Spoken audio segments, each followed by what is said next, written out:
Thank you, Jane, so much. And thank everyone. I'm just really honored to, oh, by the way, happy Alaska Day, everyone. And it's a real honor to join the sisterhood of this Alaska Women's Hall of Fame. And growing up and being alive in Alaska, as many of you have said, during this last many decades has been a true gift. I've had either a ringside seat or been right in the pit, right in the ring, helping shape life for our state. And for this, I consider myself so darn lucky. And of course, no one does these things alone. I had a great childhood growing up in Fairbanks. My parents were very involved in the community, and our house was Grand Central Station for meetings and people and events and kids. And during my formative years, I, like many of you, had formative women, strong women that really guided me. And I wanted to mention them. Of course, my mother, Dorothy, that really believed in me and gave me the support I needed when I had that little voice, that little voice that sits right there and says, I can't really do this, or I can't possibly do this. And my mother would always say, Karen, get a grip. You can do it. Two other women I wanted to acknowledge tonight are Hall of Fame alumni, which I think is a wonderful full circle acknowledgement. And Judy Brady, who's been mentioned before. I began babysitting for Judy Brady 55 years ago, roughly. And she must have seen something beyond my babysitting skills, because she nominated me for my first job, which was at the News Miner as a reporter for the youth the youth beat. But from that opened my life to journalism, public policy, the whole world and how it fit together, and really set me on my path.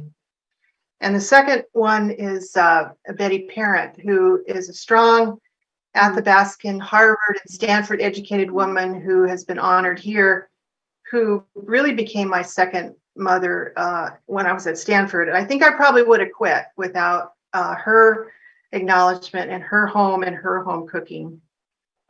And my dear cousin / sister, Annie Huntington Kriska, who continues every day to be an inspiration. My second big job, besides working as a youth reporter and then really a reporter, was working on the Trans-Alaska Pipeline. So the 70s, and I just happened to be the time when I needed money for college. So I started working as a Teamster on this multi-billion-dollar line, no holds barred, cost plus project with thousands and thousands of men and only a very few hundred women. And honestly, it teaches you a lot. It teaches you taught me how to hold my own, how to effectively navigate discrimination, how to negotiate with all personality types, the value of a union, and how to find the opportunities.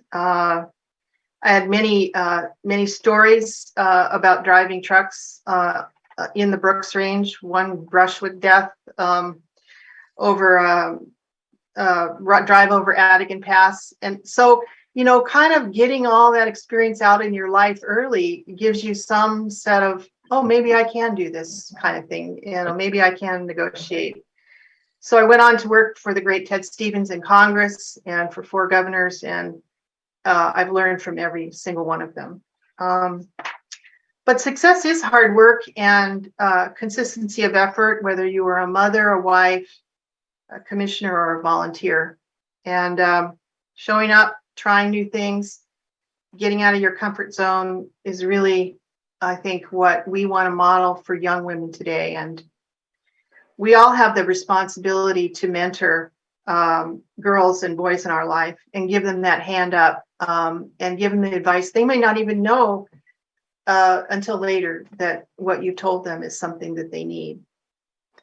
And like you all, I want to say how grateful I am to my family, my husband, C.B. Bettesworth, who's been there with me through thick and thin, our 4 kids, Rob, Alex, Amy, and Ben, and their families, and our daughters-in-law, and my granddaughters, Amy, Ba, Richinda, and the grands are Anderson, Kira, Stella, and Abigail. They're all on a path that is a joy to watch. Thanking my dear friends, my sister, my healthcare and hospital friends that all make my life a joy. There is a Chinese saying, women hold up half the sky. The Women's Hall of Fame, I think, is so important because it shows the future generations how Alaskan women have held up the sky. And we're carving out our place, we're seizing our opportunity, we're fighting for our rights. And we're doing this because we love what we do, we love our place in the world. So thank you so much for this honor.